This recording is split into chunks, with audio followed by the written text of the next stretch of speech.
Amém. Glória a Deus. Irmãos, vamos abrir nossas Bíblias no livro de Atos, capítulo 5. Amém? Hoje eu acordei de manhã e o Senhor falou assim, Atos 5, depois de Ananias e Safira. Falei, amém, Senhor. Então vai ser Atos 5, depois de Ananias e Safira. Amém? Então vamos orar? Santo Deus, nós queremos neste momento entrar na Tua Palavra e pedimos que o Senhor esteja falando ainda mais aos nossos corações. Nós sabemos que o Senhor já nos falou através dos cânticos, das orações, mas fala também, Senhor, através da mensagem desta noite. Amém. Amém, irmãos? Bom, o que aconteceu, né? Atos 5. A igreja estava vivendo aquele primeiro amor. E muitas pessoas vendiam suas propriedades voluntariamente e traziam como oferta à igreja. Essa oferta era para auxiliar, ajudar na própria igreja. Os irmãos que passavam necessidade, que precisavam, os bens eram repartidos. Amém? Mas um casal, Ananias e Safira, eles colocaram uma coisa errada no coração deles. Eles tinham uma propriedade e resolveram vender essa propriedade. Até aí não tem problema nenhum. O problema foi que eles quiseram mentir para Deus. E mentiram dizendo que aquela propriedade havia sido vendida por tal valor, que não era o valor correto. E chegaram até os apóstolos e depositaram ali a sua oferta. Interessante, porque o pastor falou tanto de oferta aqui agora há pouco, né? Mas eles levaram a sua oferta, não de uma forma honesta, sincera, mas com mentira. E Pedro, né? Falou assim, Ananias, como você permitiu que Satanás enchesse o seu coração ao ponto de você mentir ao Espírito Santo e guardar para si uma parte do dinheiro que recebeu pela propriedade? Ela não te pertencia. E depois de vendida, o dinheiro não estava em seu poder. O que o levou a pensar em fazer tal coisa? Você não mentiu aos homens, mas sim a Deus. E a consequência dessa mentira de Ananias foi a sua morte. Ananias morreu. Ele já havia morrido espiritualmente. Ananias não tinha noção para quem ele estava mentindo. Ele estava mentindo para o Espírito Santo de Deus. Ele não estava mentindo para os homens, mas ele estava mentindo para Deus. E em torno de 3 horas depois, chegou a sua esposa, e não sabia, né, que o seu marido havia falecido, e ela sustentou a mentira, o acordo que eles tinham entre eles. E ela também morreu. O interessante, irmãos, é que esse fato trouxe um temor muito grande para a igreja. Porque as pessoas perceberam, viram ali o fato acontecendo e viram qual era o peso de se mentir para Deus. Não é?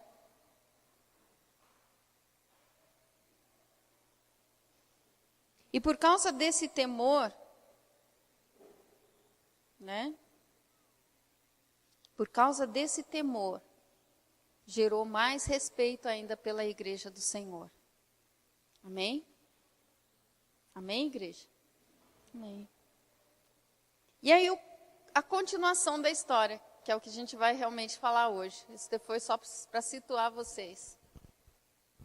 E o que aconteceu depois? Ficou todo mundo com medo, ficaram em casa, não voltaram mais à igreja? A igreja não se reuniu mais? Os apóstolos tiveram o ministério frustrado e acabou agora, ó, depois da morte de Ananias e Safira, depois dessa situação, acabou o ministério dos apóstolos? Não, pelo contrário, irmãos. No versículo 12 em diante, do capítulo 5 de Atos, nós vemos que os milagres, as maravilhas aconteciam ainda mais. Amém? Por causa daquele temor que foi gerado no coração das pessoas, do respeito que foi gerado no coração das pessoas, mais ainda criam, né? E mais ainda, em número cada vez maior, como está ali no versículo 14, em número cada vez maior, homens e mulheres criam no Senhor e eram acrescentados à igreja. Amém? E era interessante que isso parecia como um fermento, que quanto mais criam, mais milagres aconteciam, mais o evangelho era pregado, mais maravilhas aconteciam. Ô tempo bom, né? Você queria estar lá? Queria? Tem certeza? A gente fica olhando essas coisas e falando, eu queria viver, eu queria estar nessa época aqui. Eu acho que eu nasci em época errada. Não, acho que eu nasci em época errada. Levavam as camas, né, os enfermos em macas, em camas, e os enfermos saíam andando. Os leprosos eram curados, os cegos enxergavam. Eu não estou falando de Jesus, estou falando dos apóstolos, irmãos. Né? Surdos ouviam, mudos falavam, cegos viam, coisas maravilhosas aconteciam. Né? Endemoniados eram libertos, coisas maravilhosas aconteciam. E o que acontecia era que em Jerusalém estava assim agitada. As notícias corriam, os milagres acontecendo. E você pode pensar, eu queria ter vivido nessa época. Como eu queria viver nessa época. Né? Mas aí a gente tem que compreender o restante da história. O restante da história. Parou aí?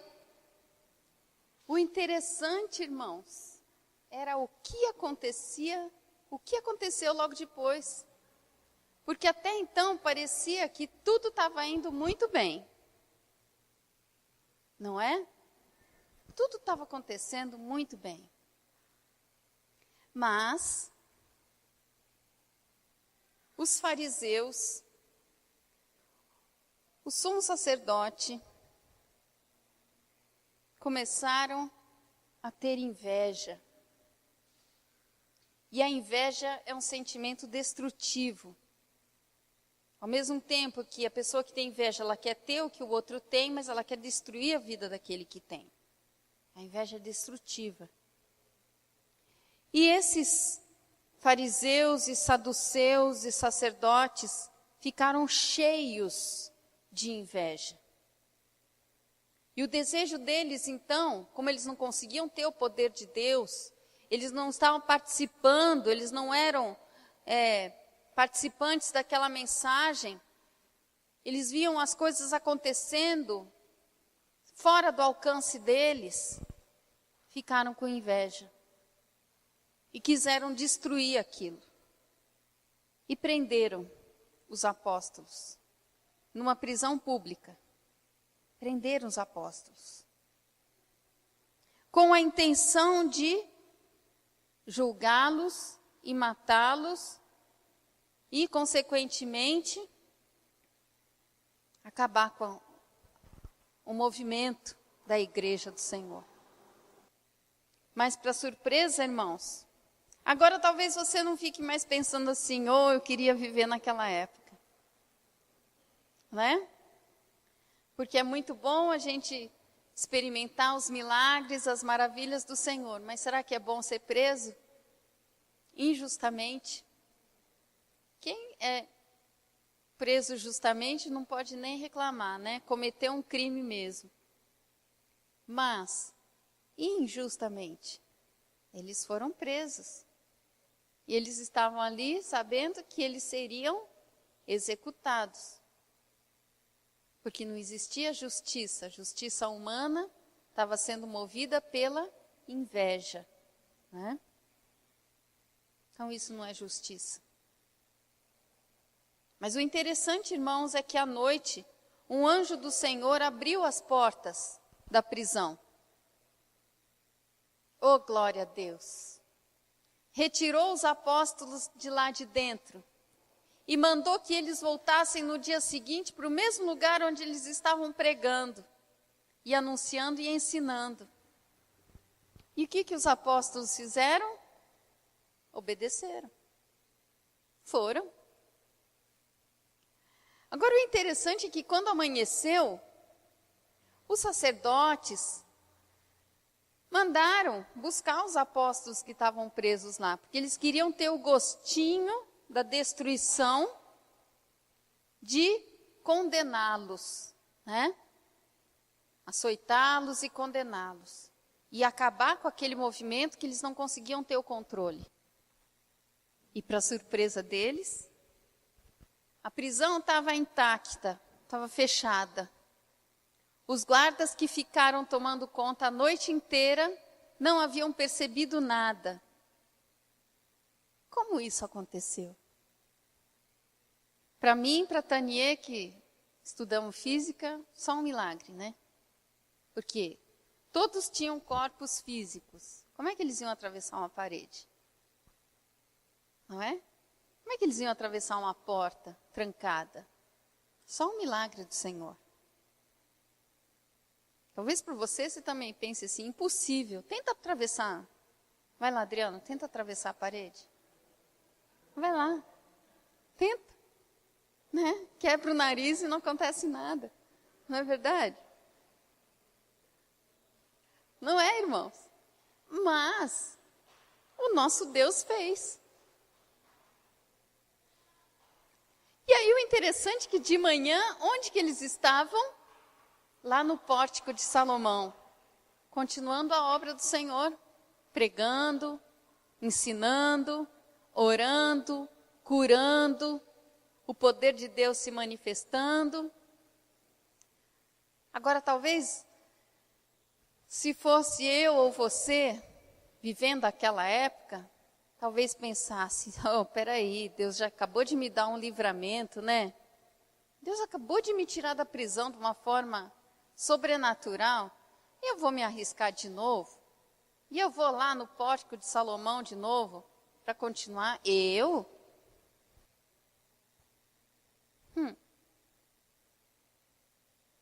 Será que existem pessoas que são presas ainda hoje em dia injustamente, só por causa da fé?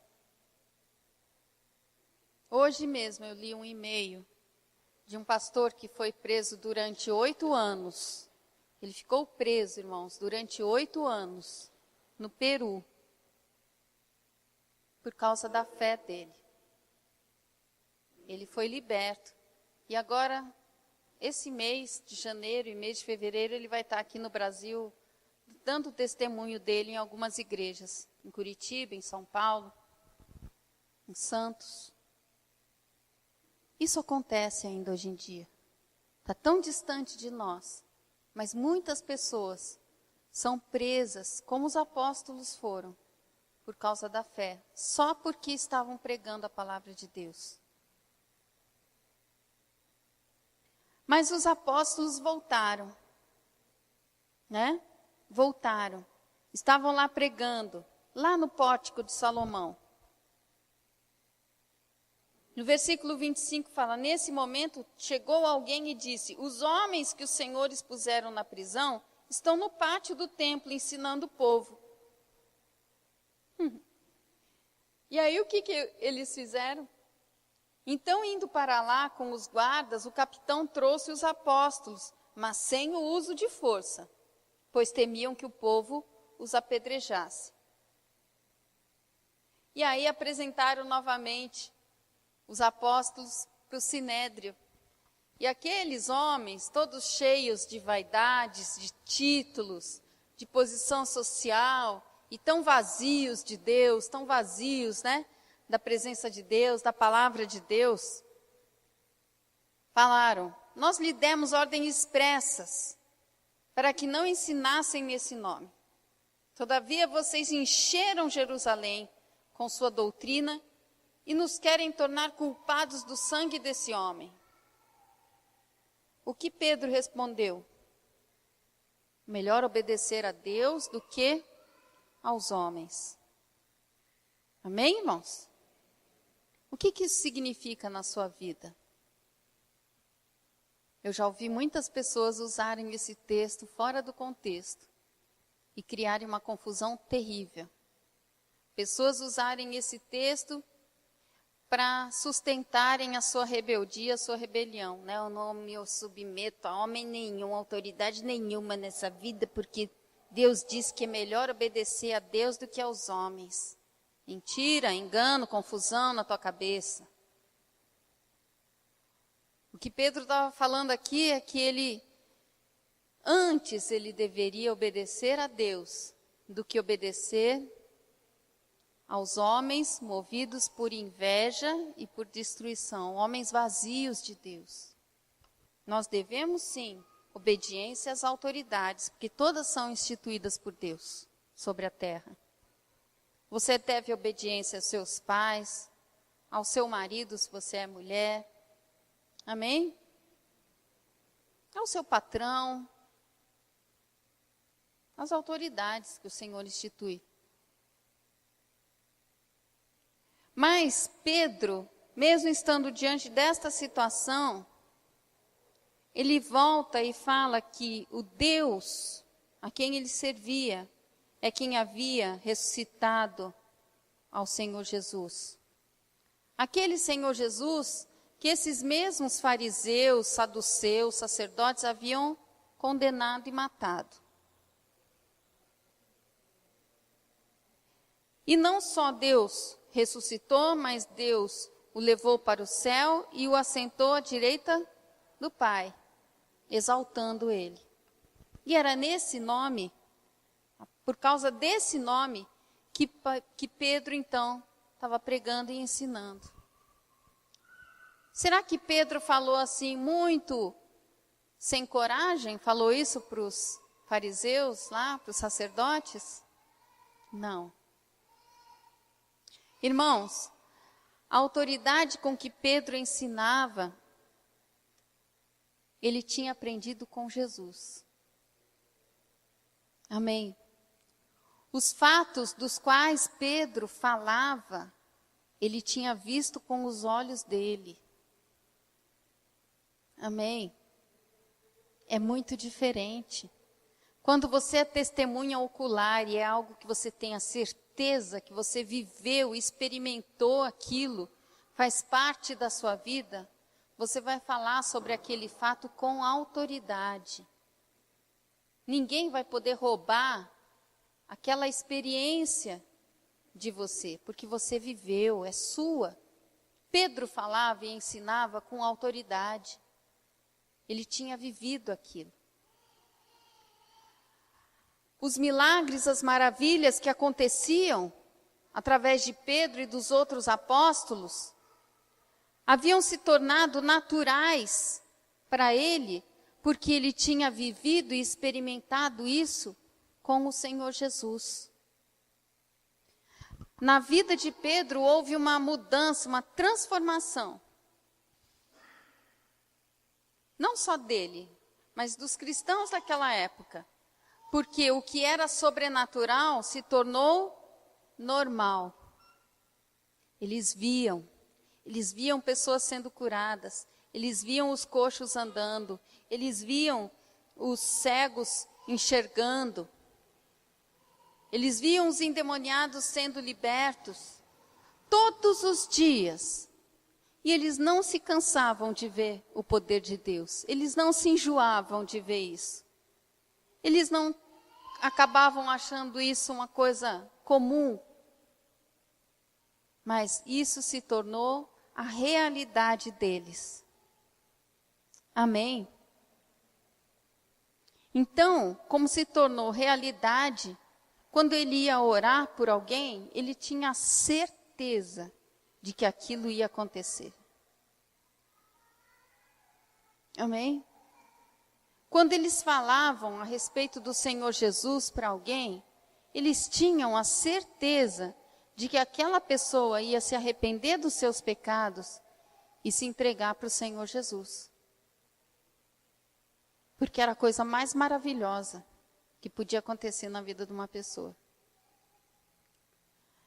Hoje em dia, às vezes, nós vamos orar por alguém e talvez você pense, ai, e se eu orar e não for curado?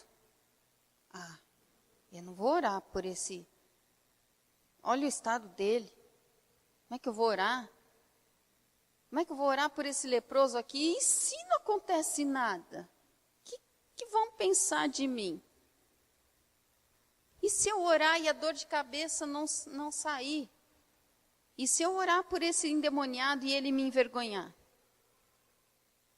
E se? Para Pedro e para os apóstolos não existia o e se. Eles criam. Eles criam. Eles viviam isso no dia a dia deles. Isso era o natural. Isso era a rotina, a realidade deles. Vocês estão entendendo, irmãos? E nós precisamos também fazer com que isso seja a nossa realidade. Talvez não ainda aqui eu ore pelo irmãozinho e imediatamente veja. Mas eu preciso ter no meu coração, primeiro, a certeza, sem uma sombra de dúvida, que Deus é comigo e que o milagre vai acontecer. Amém? E conforme eu vou caminhando nessa fé, me fortalecendo, a realidade de Deus, da vida com Deus, vai se tornando cada vez mais presente, mais forte dentro de mim, os milagres vão acontecer. Eu vou usar de autoridade. Eu vou falar para um demônio e ele vai sair. Amém? Amém. Então, era uma situação muito diferente, porque às vezes, quando você é colocado para falar de Jesus para alguém, você já pensa, sua mente já enche de dúvidas. Você já começa a pensar o que os outros vão pensar e falar de você. E se você começar a ser perseguido? E se você sofrer perseguição? E se não olharem mais na tua cara? Porque você é um cristão. E se virarem as costas para você, porque agora, simplesmente, você se tornou crente. E se? E se as pessoas não gostarem mais de você, porque você se tornou crente? Pedro e os apóstolos foram presos. Injustamente. Pela segunda vez eles foram presos. Injustamente. Tiveram que ouvir um monte de absurdos daquelas autoridades da época.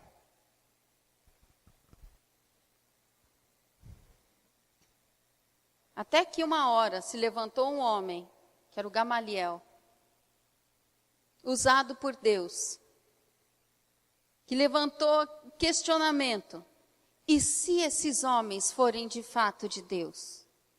Se eles forem homens de Deus? Se o que eles pregam e o que eles falam for de fato da parte de Deus? Vocês aí, sacerdotes, não vão estar lutando contra homens, mas vão estar lutando contra Deus. Gamaliel foi usado por Deus para colocar uma dúvida naqueles homens. E Gamaliel orientou, aconselhou de que os apóstolos então fossem libertos. Agora leia comigo o versículo 40. Eles foram convencidos pelo discurso de Gamaliel, chamaram os apóstolos e mandaram açoitá-los. Depois ordenaram-lhes que não falassem no nome de Jesus e os deixaram sair em liberdade. O nosso irmãozinho Jardel aqui estava nos convidando para no sábado ir ali evangelizar na praça. A igreja ouve e fica quieta. A igreja ouve e pensa, sábado, deixa eu ver, sábado, o que eu vou fazer sábado? Eu vou assistir aquele filme. Não posso ir. Sábado, o que eu vou arrumar para eu fazer sábado? Eu vou na casa dos meus parentes. Não posso ir. Sábado eu vou namorar. Não posso ir. Sábado. Cuidado, irmãos. Os apóstolos saíram da prisão, correram lá para o pórtico e estavam pregando. O irmão Jardel está convidando a igreja a ir no sábado à noite lá para evangelizar. Cuidado com o que você vai fazer sábado. Atenção. Agora os apóstolos, porque estavam pregando, foram açoitados. Vocês já pensaram se no sábado reúne um povão da Ágape lá na igreja, lá na praça, e começa a louvar a Deus e a fazer um barulhão lá, e chamam a polícia e levam todo mundo para a delegacia? Tudo bem que o seu Azevedo está aqui.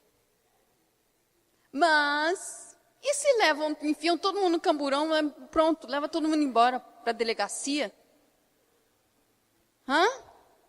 Olha a palavra de Atos acontecendo. Até o seu Azevedo vai junto no camburão, lá para a delegacia. Né? E aí chega o delegado lá e fala assim, seus desordeiros. Vocês estão fazendo bagunça lá sem permissão. Quem pediu autorização aí? Quem pediu alvará para vocês fazerem aquela bagunça lá na praça? E aí? Vocês não vão ser açoitados, né? Mas os apóstolos foram açoitados. Naquela época, irmãos, quando alguém era açoitado, a pessoa levava 39 chibatadas. Aqui, ó, no lombo. 39. Por que 39, pastora? Porque a lei dizia que era 40. Então, os fariseus, como morriam de medo de errar, né? Eles não podiam ultrapassar a lei, então eles davam 39. Porque se alguém errasse na conta, chegava no 40 e não passava, não errava na lei. Era assim. Né? 39 chibatadas, cada um levou. Como é que fica o lombo depois de 39? Lisinho? Sangrando? Doendo para burro? Com a pele cortada? Com a carne cortada? Sangrando? Doeu? Doeu muito. Doeu muito. Podem ter certeza que doeu muito. Versículo 41. Os apóstolos saíram do sinédrio alegres por terem sido considerados dignos de serem humilhados por causa do nome. Alegres. E o que aconteceu com o evangelho? Morreu? Morreu? Não. Acabou? Acabou o movimento? Abafou? Não. Mais pessoas se convertendo. Mais crentes ainda. Você pode ler no comecinho do capítulo 6. Naqueles dias, crescendo o número de discípulos, cresceu mais ainda o evangelho, irmãos. Amém? A minha esperança, a minha expectativa, pena que eu vou estar viajando, senão eu ia estar na praça. Mas a minha expectativa era que a gente fosse na praça no sábado, mas com tanta gente, fizesse tanto barulho, que todo mundo fosse parar na delegacia mesmo. Fala assim, esses crentes ficaram doidos. Agora só ficam falando de Jesus aí para todo lado. Todo mundo que está passando pela praça agora aqui está sendo perturbado. Porque esses crentes não calam a boca, não param de falar, gente. Não param de cantar, de dançar, de pular aqui na praça. Agora, o que vocês pensam, irmãos? Jardel veio aqui. Chega aqui muito acanhadinho. Então, irmãos, eu preciso de gente para ir lá na praça. Para a gente falar de Jesus. A gente precisa. E o que você pensou na hora? Ah, sábado, deixa eu ver, sábado, o que eu vou fazer mesmo? Ah, eu vou adiantar o almoço de domingo. Não, sábado eu vou lavar a roupa. Sábado eu vou visitar aquela minha amiga. Não, sábado, não vou na praça não. Acorda a igreja. Amém? Vamos sábado. Vamos viver, porque a gente fala que quer muito viver os milagres, as maravilhas de Deus, mas na hora que nós somos convocados, nós não vamos, nós não queremos, nós arranjamos qualquer desculpa.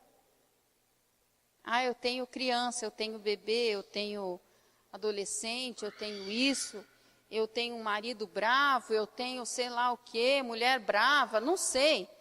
E a gente arruma qualquer desculpa para não ir. Só que os milagres acontecem lá. Os milagres não acontecem dentro da nossa casa. Amém?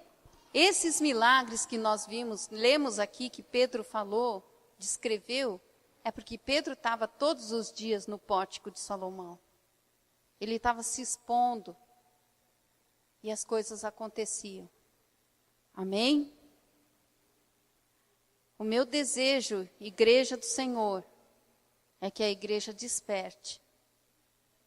Amém? Que a gente sacuda, né? Sacode toda a preguiça, poeira, medo, covardia, mornidão, e a gente vá lá, em nome de Jesus. Amém? Glória a Deus. Vamos orar? Pai, em nome de Jesus, nós agora entendemos algumas coisas, Senhor. Nós entendemos, meu Deus, que a Tua obra, ela só acontece quando os corações se dispõem e confiam no Senhor. Assim como os apóstolos, que viveram coisas maravilhosas na Tua presença, mas eles se dispuseram e eles confiaram. Deus, que em nome de Jesus, esta igreja desperte, Senhor, e comece a confiar. E entenda que fazer a Tua vontade é mais importante do que aqueles cuidados tão pequenos que nós temos no nosso dia a dia. As coisas podem ser feitas em outros horários. Mas ter a oportunidade de ter uma alma se convertendo, entregando-se ao Senhor, isso sim é maravilhoso. Ver o Teu poder agindo, operando através da igreja, Deus, isso é maravilhoso. Tendo a liberdade do Teu Espírito agir através de nós, isso sim que é maravilhoso, Deus. E que venham as consequências, Senhor. Porque como nós lemos no começo, e como nós vimos aqui no começo do culto, e nós lemos aqui na Tua palavra, Senhor, na Bíblia, o Senhor nos protege de todo o mal. O Senhor nos livra de dia e de noite. Nós não precisamos temer mal algum, porque o Senhor cuida dos seus. E nós somos os seus, Senhor. Deus, que em nome de Jesus esta igreja desperte, Senhor, para olhar mais para Ti e olhar menos para si mesma, Deus. Em nome de Jesus. Eu Te peço isso nesta noite, Deus. Eu peço que o Senhor grave no coração dos Teus filhos, que eles comecem a participar deste movimento maravilhoso, Deus, de evangelismo e de unidade na tua igreja, Deus. Em nome de Jesus. Amém.